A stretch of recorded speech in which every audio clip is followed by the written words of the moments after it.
Անդրադառնամ հանրությանը անհանգստացնող մեկ այլ խումբ հանցագործության ևս, որը վերջին ժամանակահատվածում հատկապես շատ է քննարկվում, տրանսպորտային միջոցներից կատարված գողություններին եւ դրա ուղղությամբ ձեռնարկված քայլերին։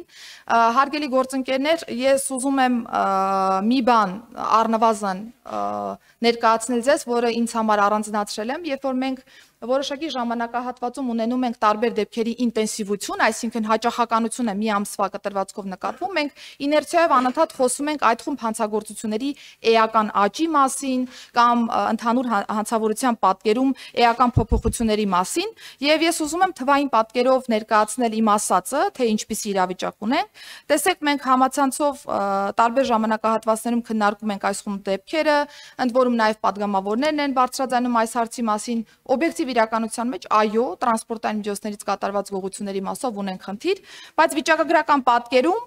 արձանագրվել է 1443 դեպք, ինչը 5.4%-ով պակաս է նախորդ տարվա նույն ժամանակահատվածի համեմատ։ Այսինքն, երբ որ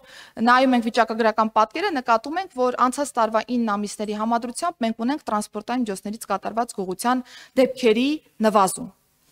Միաժամանակ մենք նաև օրվա տարբեր ժամերին բակային շրջիկ ծառայությունների կազմակերպման եղանակով բացահայտել ենք բազմադրվակ գողություններ կատարող 16 խմբեր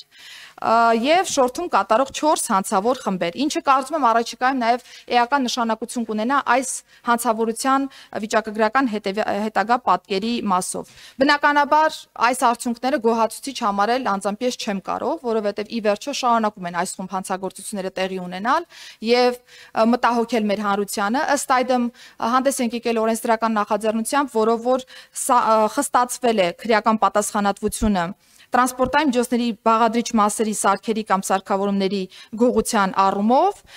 որը նախատեսված է արդեն որպես միջին ծանրության հանցանք, նախկինի ոչ մեծ ծանրության հանցանքի փոխարեն։